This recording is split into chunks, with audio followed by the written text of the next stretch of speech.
काय चालू आहे इथं? शिर्डी पालखीचे फॉर्म भरणं चालू आहे तिथं. चला पाहून तर येऊ.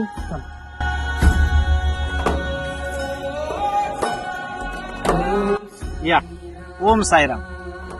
कशासाठी पालखी काढतात आणि तुम्हाला काय मिळतं पालखी काढून?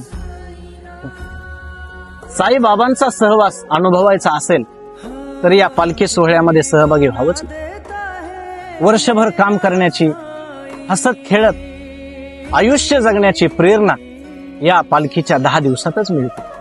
आणि जो एकदा पालखीला येतो तो पालखीचाच होऊन जातो. अरे वा, मग माझा बी फॉर्म भरा, मी बी येतो यावर्षी तुमच्या सोबत.